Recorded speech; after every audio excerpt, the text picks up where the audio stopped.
Eu cumprimento a todos, desejando-lhes a bênção e a graça do nosso Pai, através da bênção poderosa de Jesus, de Maria Santíssima e da Santa Vó Rosa, nosso Consolador. E falo-lhes alguma coisa relembrando o grande sacrifício de Jesus, nosso Senhor, para se tornar no grande vencedor, o que, aliás, já era junto com o seu Pai, mas o grande vencedor do império da morte.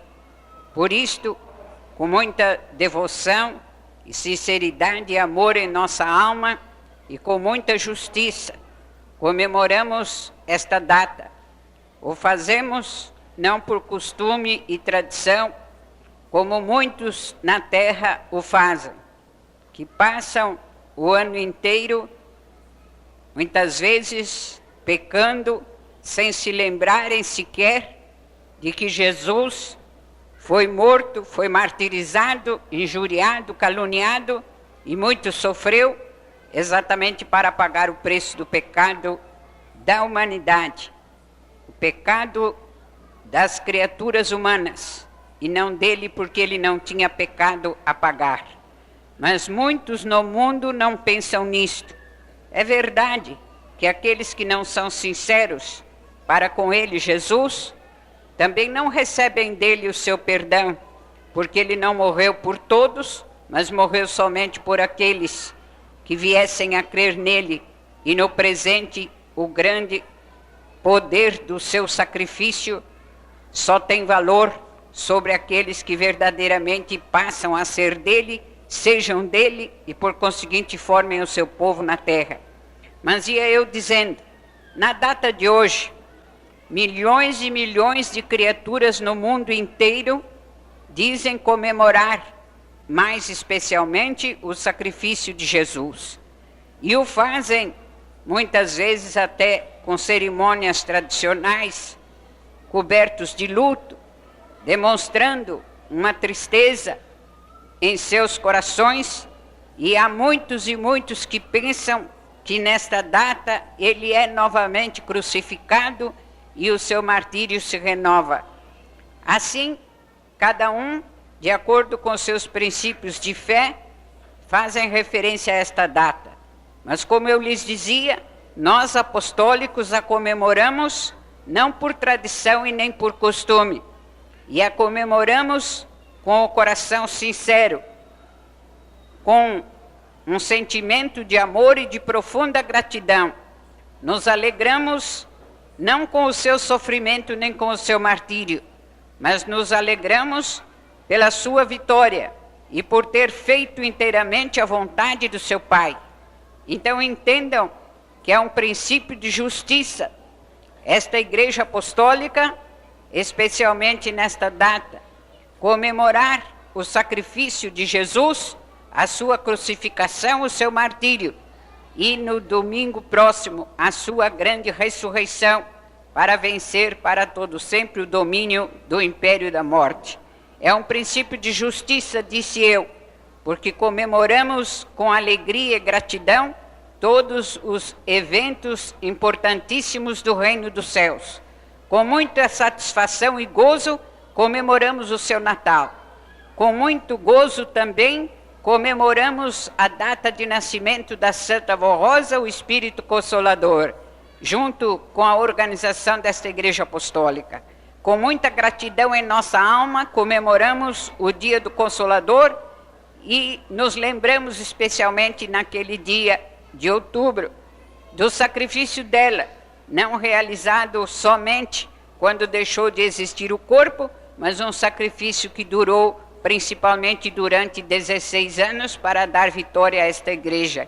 E, naturalmente, seria e é de inteira justiça que a igreja se lembre também do importante sacrifício de Jesus, nosso Senhor, sacrifício que se constituiu de muitas etapas, e não de uma somente, e nem somente daquela cruz. É um princípio de justiça, porque do sacrifício de Jesus advieram todas as demais coisas. E o povo que foi de Deus, antes de Jesus e do seu sacrifício, gozou dos benefícios do perdão porque criam na vinda do Salvador. Tantos quantos tiveram conhecimento da palavra dos santos profetas e creram que um dia o Filho de Deus, o Messias prometido, estaria nesta terra para dar salvação e trazer a verdade do seu Pai, tantos quantos esperaram ansiosos o cumprimento desta promessa, foram beneficiados pela vinda de Jesus e pelo seu sacrifício. Por isto, de acordo com a doutrina desta Igreja Apostólica, nós ensinamos e sabemos que é verdade porque foi revelado por Jesus mesmo através da Santa Valrosa como Consolador, que no descanso existem milhões e milhões de almas, uma multidão sem número, que lá está e já gozam dos benefícios do perdão, embora não estejam definitivamente na presença do nosso Pai, isto é, na parte celestial do seu reino, mas estão sob o seu domínio, estão sob a sua guarda e a guarda de todos os anjos. E foi possível deixar tantas e tantas almas no descanso, e foi possível, e é possível, digo melhor, ainda até os dias presentes, que muitas e muitas que não tenham oportunidade de se santificarem inteiramente nesta terra, mas que com amor creiam em Jesus como Salvador e nos tempos presentes na Santa Valrosa como Espírito Consolador, estejam lá em descanso, alcancem aquele descanso para um dia serem eternamente e inteiramente redimidas, para ingressarem e se incorporarem ao povo que forma o reino dos céus, na presença do nosso Pai. Tudo isso, irmãos, veio do sacrifício de Jesus. São frutos do seu glorioso sacrifício. Por isso é muito justo que a igreja na terra, principalmente nesta data, comemore o seu sacrifício com muito amor e gratidão em sua alma. E todos devem lembrar-se que se não fosse Jesus, não conheceríamos o Pai, não conheceríamos o seu reino, não teríamos, por conseguinte, o benefício de sermos chamados filhos de Deus, porque somos filhos de Deus através da herança gloriosa de Jesus e do seu sacrifício, do seu martírio em nosso lugar, para nos dar a condição de filhos de Deus. É, portanto, com muita gratidão que prestamos honra e glória ao nosso Salvador, pelo seu profundo amor em realizar tão importante obra em benefício de todos aqueles que viessem a crer. Eu lembro a todos que o sacrifício e o ministério de Jesus, digo melhor, o ministério e o sacrifício de Jesus, fizeram parte do plano de Deus desde que a raça humana entregou-se ao pecado. Na sua justiça profunda e no seu imenso amor e misericórdia, o nosso Deus, quando viu que a raça que ele havia criado havia se entregado ao pecado e que por conseguinte estava separada dele, imediatamente ele traçou um plano de salvação. E deste plano de salvação, logicamente, fez parte a vinda de Jesus para ser o grande Salvador, e fez parte todas as consequências que adviessem de sua vinda, inclusive o seu sacrifício, porque sabia muito bem o nosso Pai que o príncipe das trevas, autor do pecado, tudo faria para evitar a consumação do importante sacrifício do Filho de Deus. Tudo faria para evitá-lo, exatamente porque este sacrifício foi feito para vencer o império da morte. Então entendam que quando Deus o Pai planejou a vinda do seu Filho a esta terra, também ele sabia muito bem que este seu Filho possivelmente seria martirizado. E Jesus, que já existia com o Pai, também tinha conhecimento de todas estas coisas, mas na sua fidelidade e na sua humildade, inteiramente fiel ao Pai, não negou-se ao sacrifício, entregou-se nas mãos do seu Pai, para que nele fosse cumprida a vontade divina. Entendam, por conseguinte, que a vinda e o sacrifício de Jesus estava nos planos de Deus desde que a raça humana entregou-se ao pecado, porque era o único caminho possível para poder ter nesta terra um povo como Deus havia planejado ter, e o único caminho para dar remissão a tantos quantos crescem, de tal maneira que purificados e santificados fossem levados ao céu. Jesus, nosso Senhor, levou em conta a grande glória da sua obra, levou em conta a vontade absoluta do seu Pai, levou em conta a importância tão grande da obra a ser realizada, e não se intimidou por aquilo que haveria de sofrer. Também não negou-se em deixar a glória do céu, deixar a glória do seu Pai, para vir a esta terra, na semelhança de homem, na semelhança de uma criatura humana comum, e sofrer muitas agruras, muitas injustiças, como realmente sofreu, embora sendo filho de Deus, príncipe e herdeiro direto da glória do seu Pai. Entretanto, humilhou-se, não só vindo viver nesta terra à semelhança de homem, no meio dos demais, como também humilhou-se até a morte, e morte de cruz, com a grande esperança de poder dar salvação. Por isso entendam que é muito necessário que a igreja valorize a obra e o sacrifício de Jesus. Na verdade, como apostólicos, somos consolados, guiados e dirigidos pela obra do Consolador. E a Santa Vó Rosa é que governa e dirige esta igreja, em nome de Jesus e do Pai.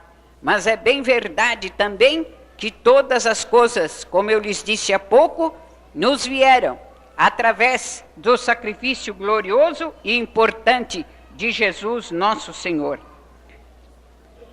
Que o seu sacrifício estava planejado e previsto, mesmo antes que ele existisse nesta terra, está provado principalmente numa profecia deixada escrita pelo profeta Isaías, quando ele diz: verdadeiramente ele, isto é, Jesus, tomou sobre si as nossas enfermidades e as nossas dores levou sobre si, e nós o reputamos por aflito, ferido de Deus e oprimido. Mas ele foi ferido pelas nossas transgressões e moído pelas nossas iniquidades. O castigo que nos traz a paz estava sobre ele, e pelas suas pisaduras fomos sarados. Ele foi ferido pelas nossas transgressões. Então entendam que o seu sacrifício estava previsto antes mesmo que se cumprisse o plano da sua vinda a esta terra. E assim foi preciso e necessário, porque o pecado, para ser perdoado, precisava ser pago. Alguém precisava pagar este pecado. Não bastava somente a separação da criatura de Deus. E, por outro lado, não era a vontade do nosso Pai que toda a criatura ficasse dele separada. Muito embora a criatura tenha sido injusta para com Deus e tenha se entregado voluntariamente ao pecado, entretanto, Deus não quis perder a raça humana. E foi por isto que ele resolveu deixar que o seu filho pagasse o preço do pecado. Porque a raça humana, sem Deus, sofre as consequências da sua escolha, sofre as consequências do pecado. Mas para poder voltar a estar com Deus e poder herdar a glória do seu reino, a criatura humana precisaria pagar o preço do pecado. E acontece que este preço era caríssimo. A justiça divina naturalmente exigia um preço importantíssimo, à altura do valor da própria alma da criatura, e não de uma só, mas de toda a raça humana. Então era necessário que o preço fosse pago com um sacrifício. Assim Deus ensinou antes de Jesus vir à terra, através da palavra dos profetas. E para exemplificar para dar um exemplo do sacrifício importantíssimo que o seu filho faria, através do santo profeta Moisés, Deus ensinou aquele povo a adorá-lo, dando-lhe ofertas, sacrificando animais escolhidos, perfeitos no seu físico, para serem imolados como uma adoração a ele, Deus. Então entendam que sem derramamento de sangue não há remissão de pecados. Foi o que Deus mostrou através dos profetas do passado, e muito especialmente através do santo profeta Moisés, que instituiu a lei. Mas aquilo que Deus mandou o profeta fazer, e aquilo que ele ensinou especialmente através do profeta Moisés, era apenas um exemplo, que iria se consumar no importantíssimo sacrifício do seu amado Filho Jesus. Para haver remissão de pecados, seria necessário haver derramamento de sangue, para que o pecado fosse pago e a alma fosse lavada com o sangue derramado. Ora, lógico está que não adiantaria sacrificar um corpo já vencido pelo pecado. Não adiantava sacrificar ou ser feito o sacrifício através de criaturas que já tivessem sido dominadas pelo pecado, porque não iriam poder pagar o pecado de toda a raça humana e de todos quantos crescem, uma vez que elas mesmas haviam estado dominadas pelo pecado. Foi por isto que antes de Jesus, o Pai, para que o povo o adorasse, aceitava o sacrifício de animais, porém animais perfeitos no físico, de valor, para que o sangue fosse derramado, porque como animais irracionais, não eram responsáveis pelo pecado que estava na humanidade. Porém, era um preço pago para uma adoração provisória, porque não pagava propriamente o preço do pecado da humanidade. Apenas era uma oportunidade para o povo poder chegar à presença de Deus através da obra dos sacerdotes e dos profetas e prestarem a Deus a sua adoração. Mas para ser pago o preço do pecado e para haver oportunidade de entrar no céu, era necessário que um sangue inocente fosse derramado. Era necessário que um corpo puro, santíssimo, sem contaminação de pecado, sem a mancha do pecado, fosse martirizado, fosse oferecido ao Pai em sacrifício, para que realmente houvesse remissão. Sem sacrifício não há, portanto, remissão de pecados. E foi por isto que Jesus, nosso Senhor, escolhido pelo Pai para esta obra, veio a esta terra, para consumar a sua obra de salvação. A sua humildade foi muito grande, e é o bastante se lembrarem de que, na glória do seu Pai, ele participava de todas as honras do seu próprio Pai.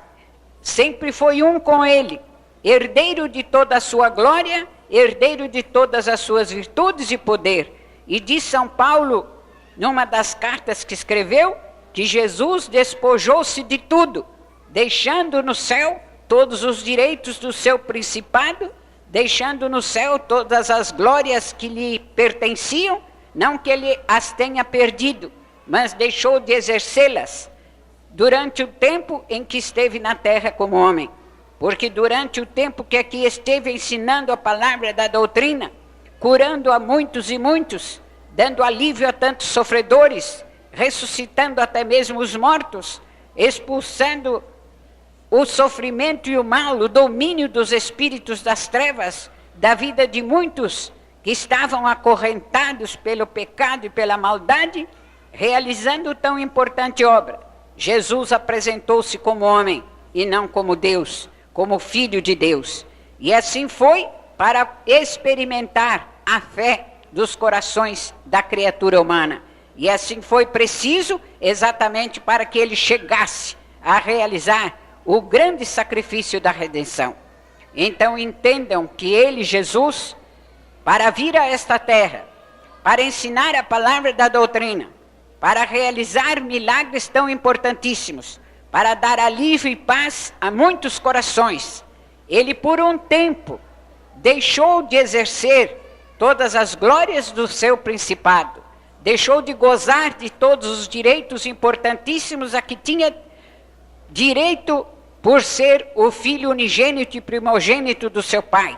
E tudo isto ele deixou, tudo isto ele fez humildemente, com amor profundo ao seu pai e também com amor para o futuro, prevendo os grandes e preciosíssimos frutos que o seu sacrifício poderia dar. E então, assim fazendo, ele entregou-se nas mãos do Pai, não só para pregar, para ensinar, para curar e libertar, mas para assumir toda a responsabilidade do seu ministério e dos seus atos, sabendo que seria injuriado e seria traído. Tanto que ele sabia disto, que muitas vezes, conversando com os seus apóstolos, pregando ao povo, muitas vezes ele falou esta importante verdade, que seria desprezado, seria repudiado, até mesmo por aqueles que viviam junto a ele, mas que tinha a certeza da sua grande vitória. Isto falou ele por muitas vezes, principalmente quando se encontrava sós com os seus apóstolos. E todos sabem, porque já por mais de uma vez citei aquela passagem, e também por conhecerem talvez naturalmente os escritos do Novo Testamento. Sabem quando os apóstolos começaram a conversar, e principalmente dois deles questionavam qual teria a honra de estar à direita de Jesus quando ele voltasse para o reino do seu Pai. E Jesus então lhes perguntou: podeis vós beber o cálice que eu bebo? E eles disseram que sim.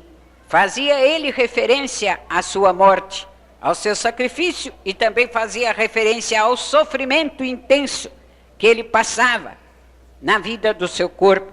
Então respondeu Jesus a eles: na verdade, bebereis o cálice que eu bebo, mas quanto a assentar-se à minha direita ou à minha esquerda, pertence ao meu Pai. É juízo que ele irá fazer, e não a mim. E afinal, este direito Jesus conquistou com o seu sacrifício e com a sua ressurreição.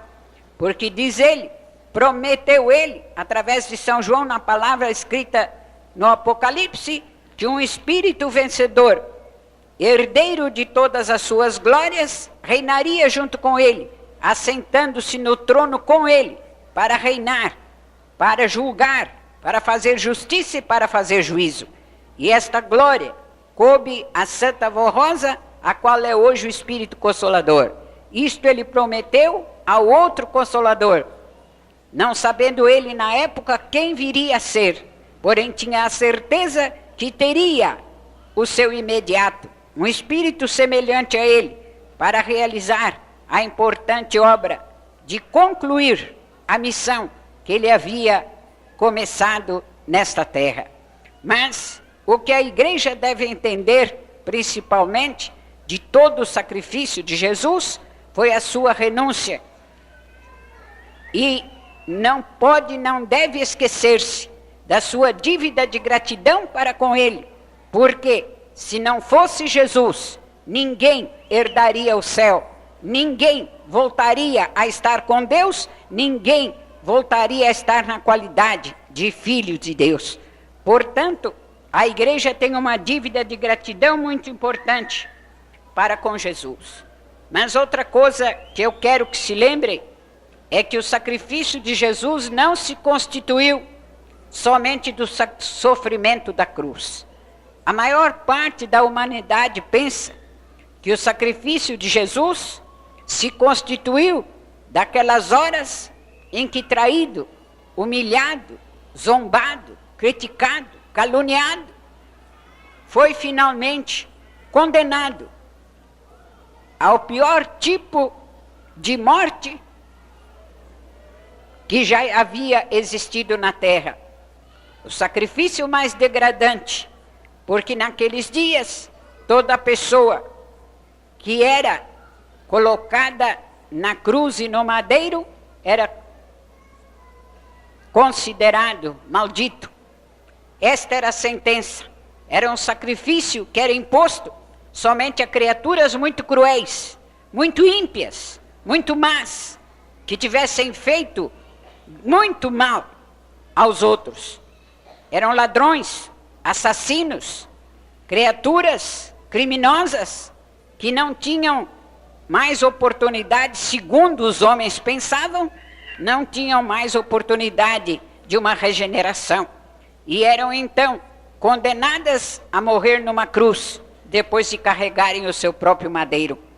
Entendam que realmente este sacrifício imposto a Jesus foi imenso, mesmo porque, além do sacrifício físico, enfrentou todo o sacrifício moral, uma vez que ele não merecia aquela cruz.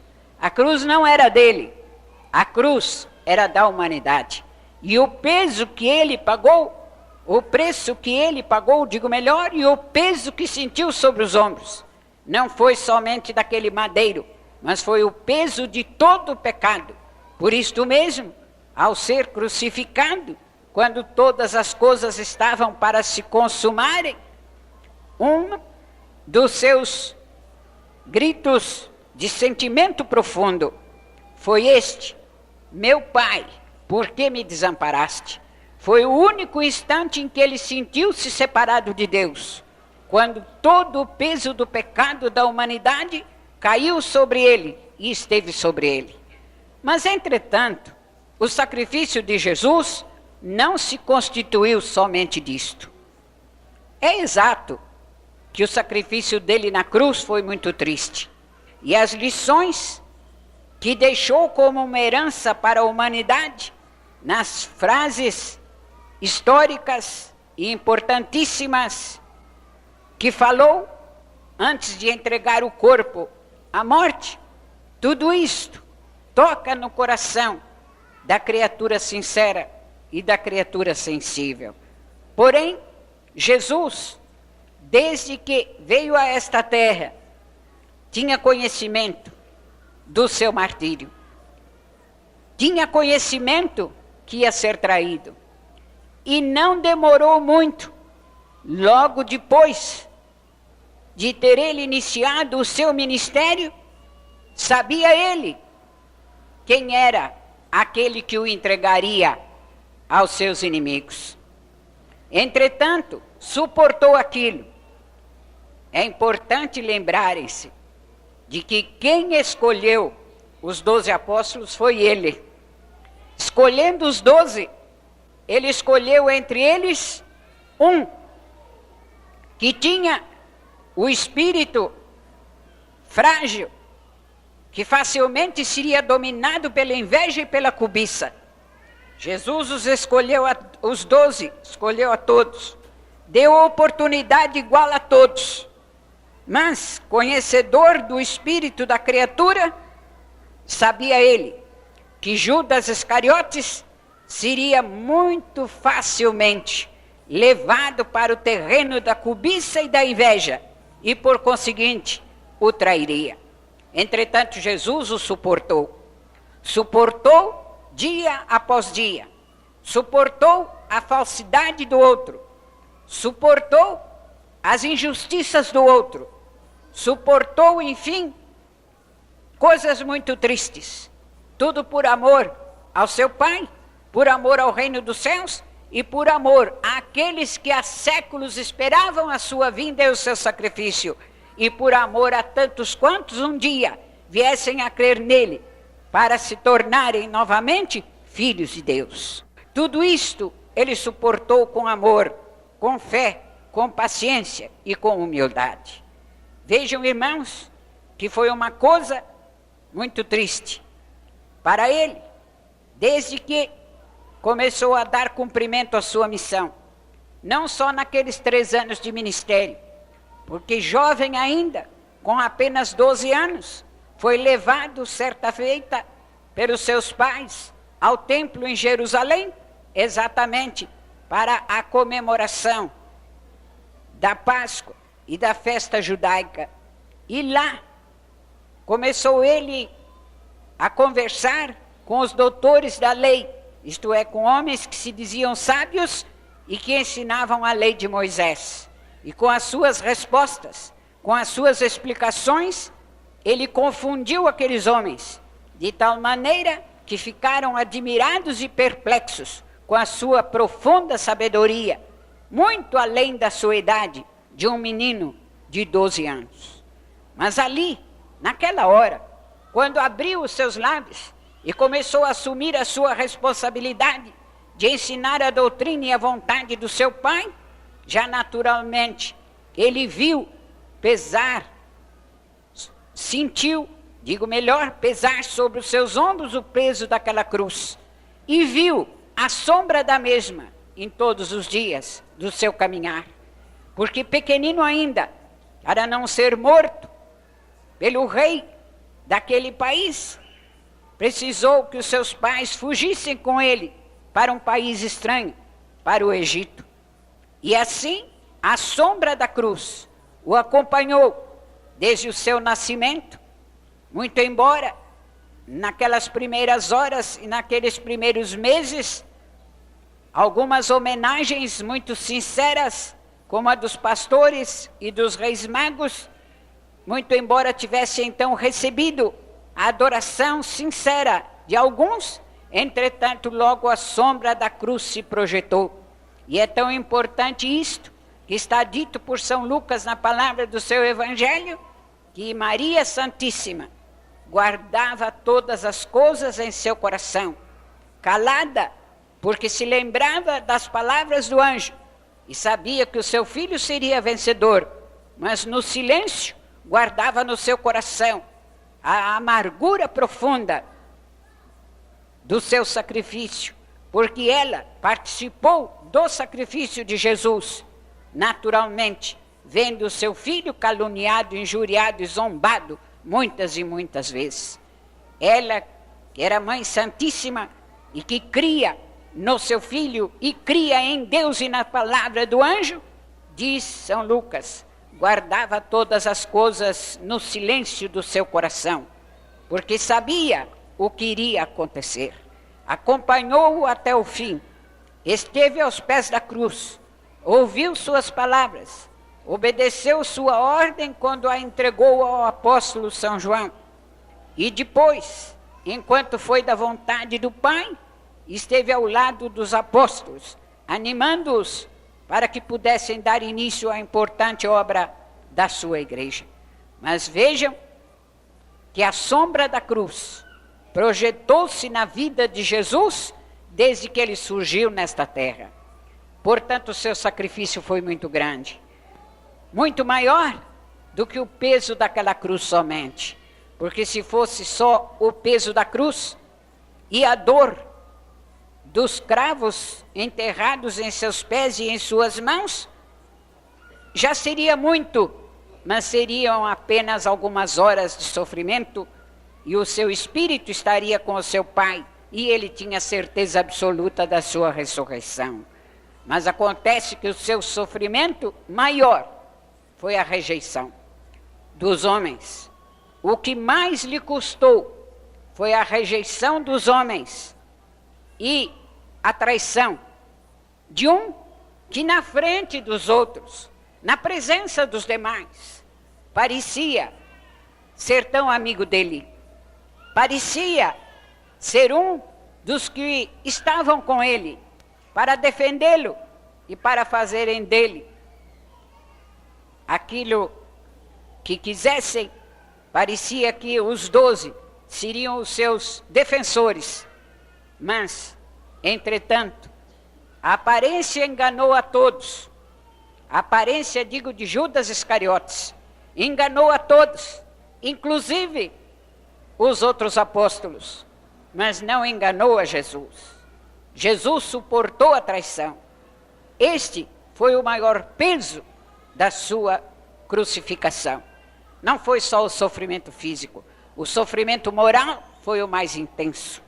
Tanto assim que momentos antes da sua crucificação, quando retirou-se no Jardim das Oliveiras e deixou os seus apóstolos para trás e foi alguns metros para frente, longe deles, para orar sozinho e abrir o seu espírito mais uma vez diante do Pai e pedir por clemência, que Deus o ajudasse, quando orou dizendo: Pai, se é possível, passa de mim este cálice.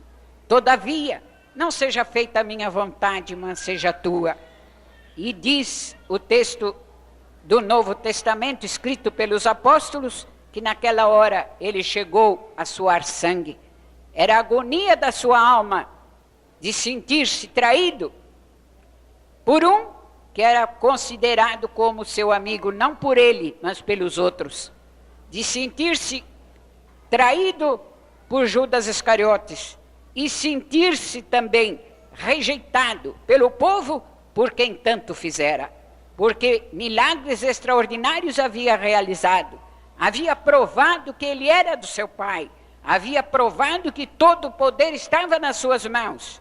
E quando realizou o maior de todos os milagres aqui na terra, naquela ocasião, que foi a ressurreição de Lázaro após 4 dias enterrado, foi aí que decretaram a sua crucificação, achando que tal homem não poderia viver.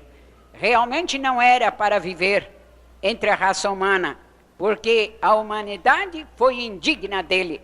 Apenas alguns dos apóstolos lhe foram fiéis e algumas mulheres piedosas, entre elas Maria Madalena e a sua própria mãe, Maria Santíssima.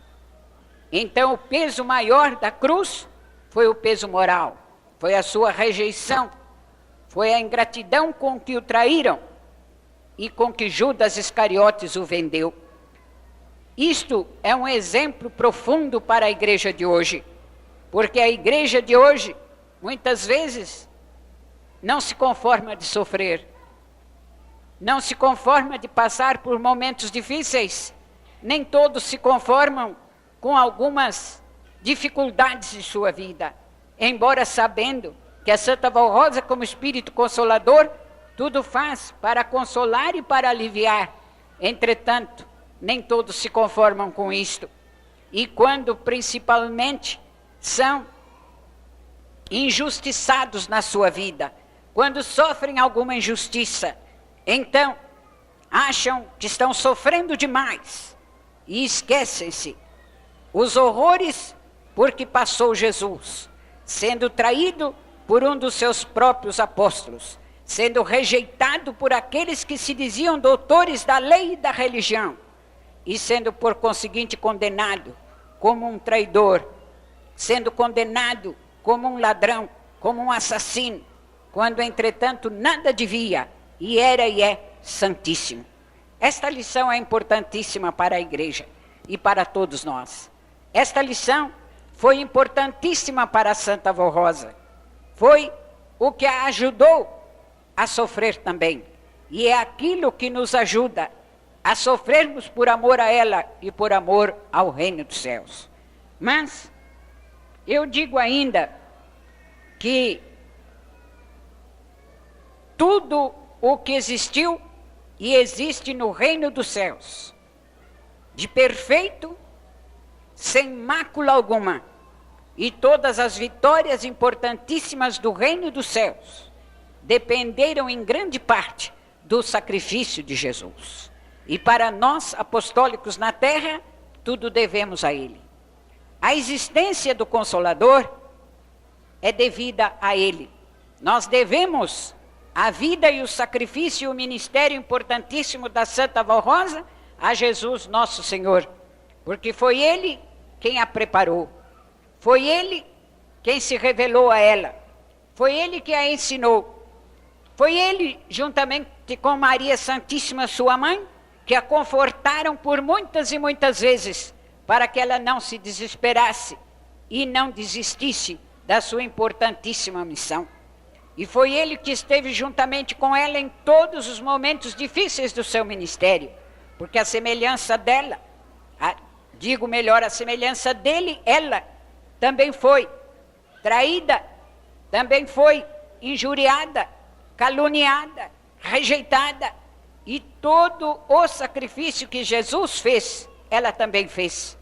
E não foram 3 anos, mas foram 16 anos, até que pudesse alcançar a grande vitória.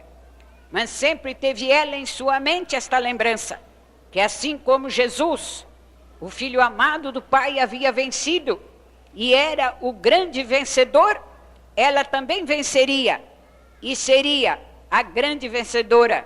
Ia ainda além nas suas afirmações, dizendo que a igreja seria também a grande vencedora com ela e com Jesus, nosso Senhor. Portanto, estes fatos relembram outra fase importantíssima do sacrifício de Jesus. Se somos hoje filhos de Deus, devemos a Ele, em primeiro lugar, e em segundo lugar, ao Consolador, a Santa Avó Rosa. E junto com a Santa Avó Rosa, ao nosso estimado irmão Aldo, que faz hoje as obras em nome dela, e ela se revela através dele, para manter esta igreja sempre viva e sempre fortalecida na sua graça. As vitórias do reino dos céus são devidas ao seu sacrifício.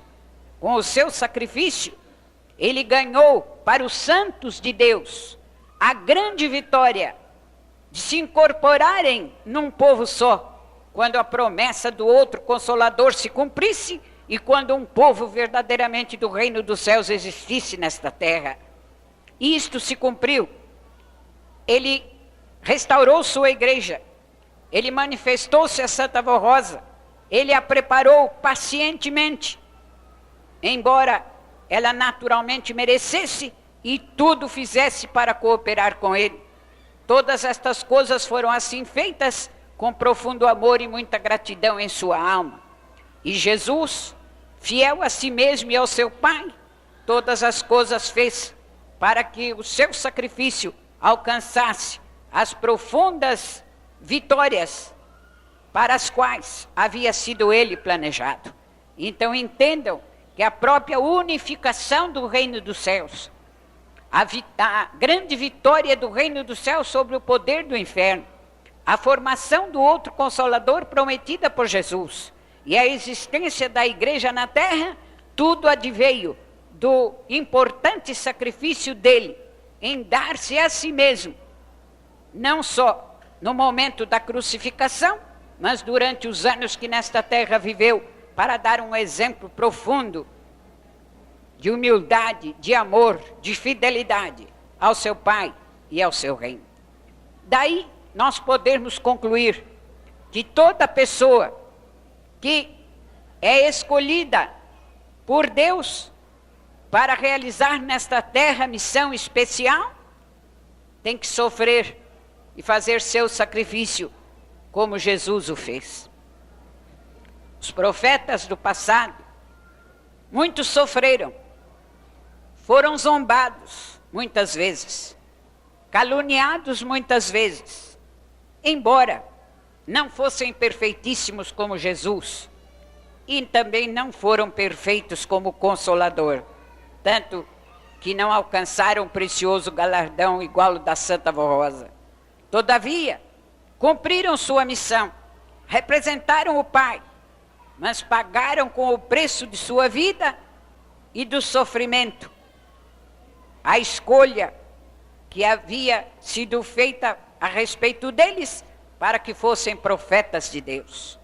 João Batista, último profeta do passado, que anunciou a vinda de Jesus e preparou os caminhos para ele, pagou com a própria vida, tendo a sua cabeça decapitada e oferecida num prato para a princesa que havia exigido semelhante fato.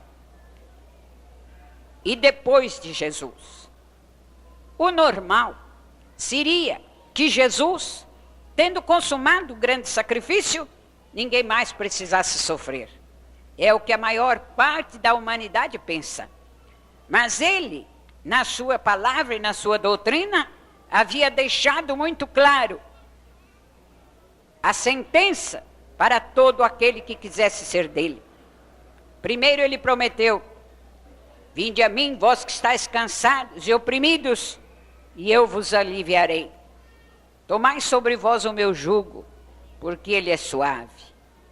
Mas também ele disse: aquele que quiser vir após mim, negue-se a si mesmo, tome a sua cruz de cada dia, e então siga-me. Prova que aquele que quisesse realmente segui-lo passo a passo, teria que carregar a cruz junto com ele. Ele prometeu glória. Ele prometeu todo o poder do Pai presente nesta terra, com os seus apóstolos, se lhe fossem fiéis, com a igreja, se lhe fosse fiel. Ele prometeu a vinda do Consolador. Ele prometeu estar com o seu verdadeiro povo até a consumação dos séculos. Ele prometeu vitória para este povo, mas também ele deu a sentença. Ele mostrou o caminho a trilhar e disse: tome a sua cruz de cada dia e então siga-me.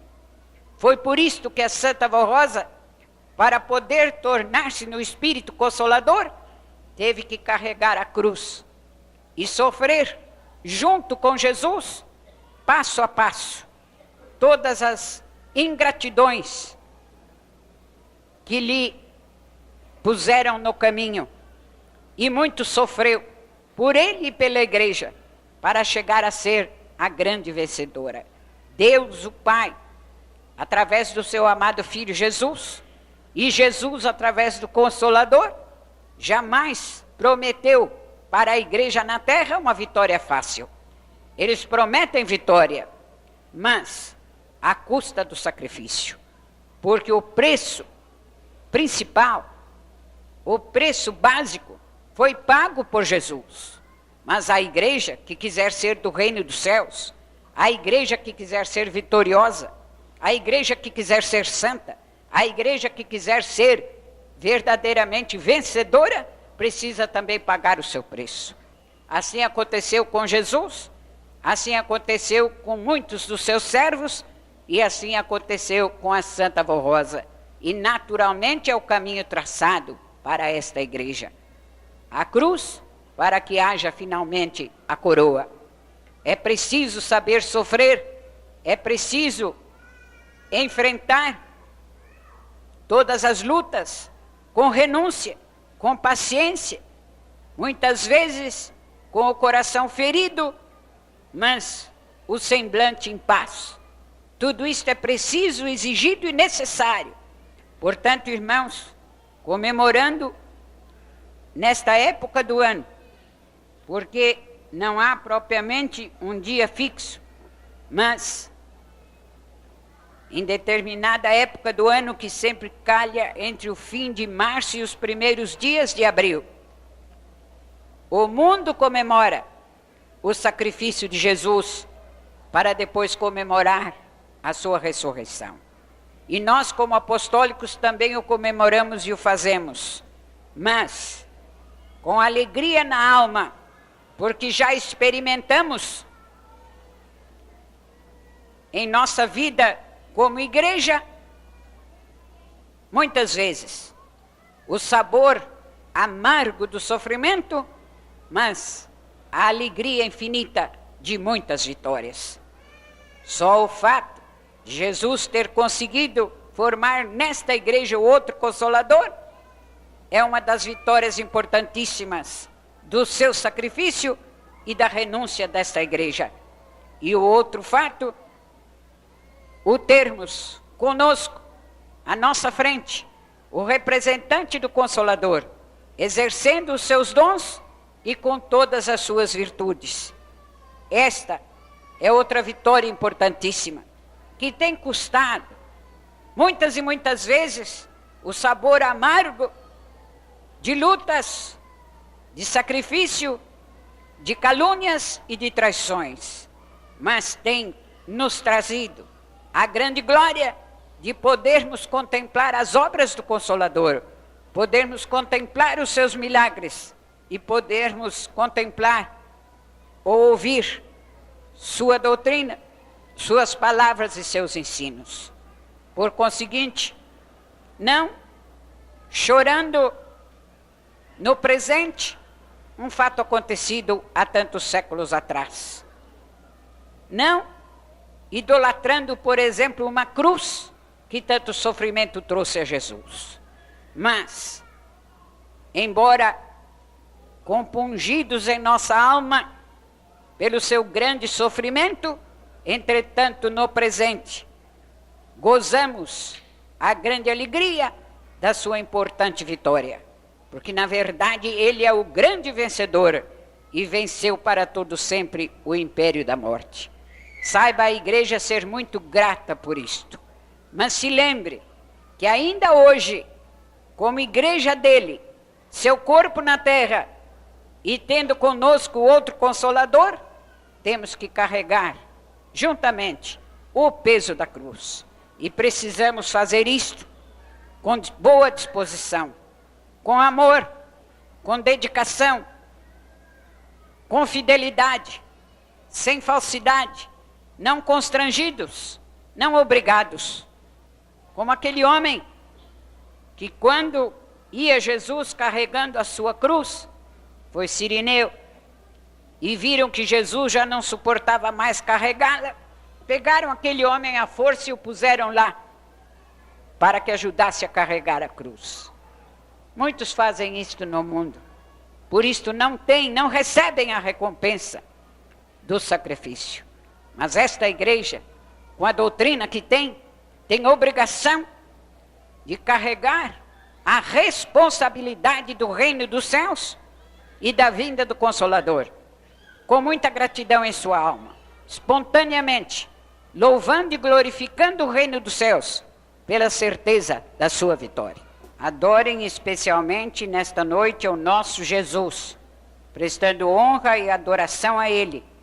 E adorem ao Consolador, a Santa Vó Rosa, por ter sido a escolhida de revelar a Jesus novamente a esta terra e a este mundo. Se não fosse ela, não conheceríamos a Jesus como conhecemos, e não conheceríamos o Pai como conhecemos, através da doutrina e das obras realizadas. Portanto, glorifiquem o reino dos céus, mas muito especialmente estes dois santos, porque adorando a eles, a Jesus e ao Consolador, estão adorando aos demais, estão prestando honra e glória ao nosso Deus e ao seu Espírito. Gratidão a Maria Santíssima e a todos os demais santos que formam um só corpo, juntamente com Deus. Eu recomendo a todos que se esforcem para frequentar as nossas reuniões e reforço o apelo que temos feito neste sentido.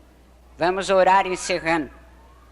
Glorioso Deus, Santíssimo Pai, muito nós te glorificamos e te honramos pela tua infinita misericórdia, que usastes para com a humanidade e a oportunidade que dás ainda até hoje a todo aquele que queira alcançar o teu reino. Muito agradecemos ao Pai pela nossa existência como teu povo, pelo sacrifício e a ressurreição do teu amado Filho Jesus, pela formação do Consolador e pela existência desta igreja, tendo à sua frente o representante do Consolador, produzindo as mesmas obras e os mesmos frutos. Por tudo isto nós te louvamos e adoramos mais uma vez a Jesus, nosso Senhor, porque todas as coisas, ó Jesus, vieram do teu sacrifício e da tua vitória, inclusive a existência do Consolador e desta igreja. Aceita a nossa adoração e louvamos e adoramos a Jesus, a Maria Santíssima e a ti, Santa ou Bendita Vó Rosa. E eu rogo a tua bênção nesta hora para todo o povo apostólico, rogando que a Senhora abençoe o teu povo como Espírito Consolador, convencendo a cada um da necessidade de serem justos e fiéis para participarem do sofrimento, mas também herdarem a grande vitória. Rogo por estes que aqui estiveram esta noite, dá-lhes a tua bênção. Tem misericórdia de alguns que ainda estavam sofrendo, dando-lhes paciência, para que se lembrem de que, sendo fiéis no sofrimento, também alcançarão o seu galardão e a sua vitória. Abençoa, portanto, a todos, principalmente os sinceros e os que te amam. Agora eu suplico também por aqueles cujos nomes estão na caixa de oração, rogando que a senhora os abençoe. Tem misericórdia dos que estão doentes nos sanatórios, nos hospitais, que estejam sofrendo o mesmo em sua casa. E tem compaixão dos lares onde ainda existe tanto problema. Atende a oração dos teus filhos, alguns dos quais apresentam à senhora os seus documentos ou um lenço. Aí esteja a tua unção divina e celestial. E agora eu rogo que a senhora os despeça na tua paz, acompanhando-os com os anjos do teu poder, em que todas as obras do mal sejam afastadas do seu caminho, as criaturas maldosas afastadas do seu caminho, eles cheguem no seu lar em paz. E também abençoa-os no trabalho do dia de amanhã, e por tudo eu louvo o teu santíssimo nome juntamente com eles todos. E que a unção, a graça e a perfeita comunhão do Espírito Santo do Pai, através da sua própria bênção, da bênção de Jesus e Maria Santíssima e da Santa Vó Rosa Consolador, através da bênção do nosso irmão Aldo, e com a minha bênção, tenham todos paz e muita vida no seu viver. Amém.